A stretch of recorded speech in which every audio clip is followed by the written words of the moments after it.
Hello everyone, কেমন আছো তোমরা সবাই? আমি কিন্তু বেশ ভালোই আছি। আর সকালবেলায় আমার মুডটাও বেশ ভালো আছে। সংসারের কাজকর্ম সেরে একেবারে স্নান করে ফ্রেশ হয়ে নিয়েছি। আর এখন চুলটাকেও আঁচড়ে নিচ্ছি। তারপর যাব ছাদে ফুল তুলতে। ফুল এনে ঠাকুরের বাসন মাজাই রয়েছে, পুজোটাও সেরে নেব। আচ্ছা, আমাদের মেয়েদের কিন্তু সব সময় ফ্রেশ থাকা উচিত, কি ঠিক বললাম তো? কারণ আমরা কিন্তু নানা রকম সমস্যার সম্মুখীন হই, তাই আমাদের স্বাস্থ্যের দিকে অনেকটা নজর রাখা প্রয়োজন। এই ধরো না, যখন আমি বাইরে বেরোই, মানে আমার যখন নাচের ভিডিও শ্যুট করতে যাই, তখন আমায় শাড়ি পরতে হয় বা শর্ট কোনো ড্রেস পরতে হয়।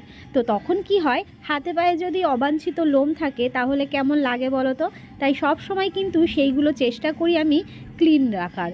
আর দেখবে নিজে থেকেও না কেমন একটা বাজে ব্যাপার লাগে, হাতে পায়ে লোম থাকলে কেমন যেন লাগে। তাই সব সময় আমি চেষ্টা করি হাতে পায়ে যে লোমগুলো হয় সেই লোমগুলোকে ক্লিন করে রাখার, তাহলে দেখবে নিজে থেকেও কিন্তু অনেকটা ফ্রেশ লাগে। আজকে যাব একটা নাচের ভিডিও শ্যুট করতে, তাই আজকে স্নান করার সময় কিন্তু হাত পাগুলো ক্লিন করে নিয়েছি, মানে হাতের পায়ের লোমগুলোকে একদম ক্লিন করে নিয়েছি। তাই আমার মুডটা আজকে কিন্তু একদম ফ্রেশ। অনেকদিন পর আসলাম তোমাদের সাথে একটা খুব সুন্দর ভিডিও শেয়ার করার জন্য। আর তোমরা টাইটেল থাম্বনেল দেখে তো বুঝতেই পারছো আজকের ভিডিওটা কিসের ওপর। হ্যাঁ বন্ধুরা, আজকের ভিডিওটা কিন্তু তোমাদের জন্য অনেকটা হেল্পফুল হবে, তাই বলবো পুরো ভিডিওটা স্কিপ না করে তোমরা দেখো। আজকে আমি তোমাদের সাথে কথা বলবো আনওয়ান্টেড হেয়ার রিমুভার নিয়ে। তো আজকে আমি তোমাদের কাছ থেকে জানতে চাই তোমরা তোমাদের আনওয়ান্টেড হেয়ার রিমুভ করো কিভাবে। আনওয়ান্টেড হেয়ার রিমুভ করার জন্য কিন্তু অনেক ধরনের পদ্ধতি রয়েছে। অনেকে কিন্তু ওয়াক্সিং করে, তবে ওয়াক্সিং কিন্তু অনেকটাই যন্ত্রণাদায়ক আমার মনে হয়। আরো অনেক রয়েছে, যেমন ধরো ট্রিমিং, অনেকে কিন্তু ট্রিমিং করতেও পছন্দ করে। তবে আমার মনে হয় না এই পদ্ধতিগুলো সঠিক পদ্ধতি। তবে এই আনওয়ান্টেড হেয়ারটা সত্যি আমার মনে হয় একটা অস্বস্তিকর ব্যাপার। তবে আমি বলবো যে এতে লজ্জা পাওয়ার কোনো ব্যাপার নেই। এটা কিন্তু অনেক মহিলাদেরই একটা বিরক্তিকর ব্যাপারই লাগতে পারে। আবার হয়তো অনেকে এটা পছন্দ করে না, বা আবার অনেকে হয়তো এটাকে পছন্দও করে। অনেকেই কিন্তু এই আনওয়ান্টেড হেয়ার রিমুভ করার জন্য সেভিংও করে থাকে। আর এটা আমার মনে হয় না সঠিক নিয়ম, কারণ এর ফলে কিন্তু কেটে যাওয়ারও একটা ভয় থেকে যায়। আর যেহেতু এটা আমাদের একটা প্রাইভেট পার্ট।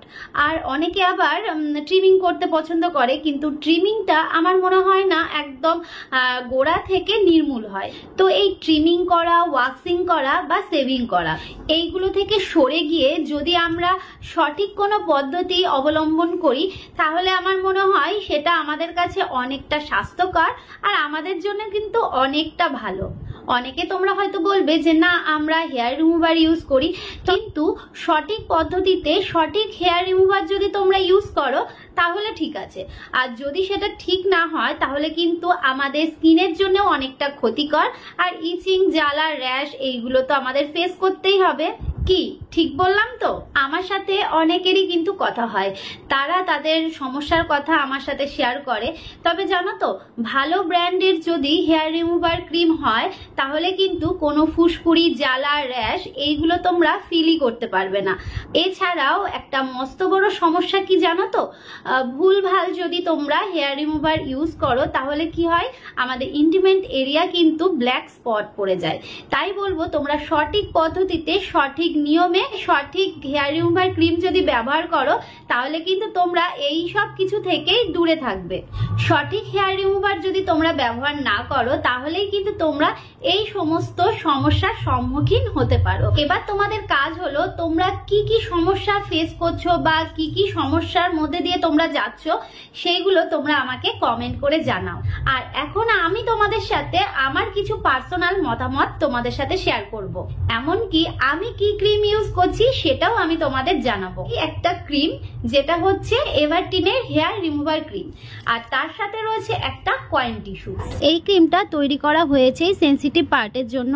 আর এই ক্রিমের মধ্যে রয়েছে ভিটামিন সি, যা আমাদের স্কিনের সেলগুলোকে হেলদি রাখতে সাহায্য করে। আর তাছাড়া এর মধ্যে রয়েছে কোজিক অ্যাসিড, যেটা আমাদের স্কিনের সেলগুলোকে লাইনিং করতে সাহায্য করে। প্রথমে তোমরা ক্রিমটাকে বিকিনি এরিয়াতে লাগিয়ে নেবে। আর তার সাথে রয়েছে একটা স্প্যাচুলা স্প্যাচুলার সাহায্যে ভালোভাবে ছড়িয়ে ক্রিমটাকে লাগিয়ে নেবে। তারপর কিছুক্ষণ পর ওয়েট করবে। আর এটার মধ্যে রয়েছে একটা কয়েন টিস্যু, সেই কয়েন টিস্যু জলের মধ্যে দেওয়ার পর দেখতেই পাচ্ছ টিস্যুটা কতটা বড় হয়ে গেল। এবার আমি এই টিস্যুটা দিয়ে আমার ইন্টিমেট এরিয়ার জায়গাটা ভালোভাবে পরিষ্কার করে নেব। আর তোমরা দেখতেই পাচ্ছ খুব সহজেই কিন্তু হেয়ারটা রিমুভ করে ফেললাম। আর এই ক্রিমটা আমি নিজে পার্সোনালি ব্যবহার করি আর ভীষণই ভালো একটা ক্রিম। আর এই ক্রিমটা যারা যারা ব্যবহার করেছো তারা তো জানোই যে এই ক্রিমটা কতটা ভালো।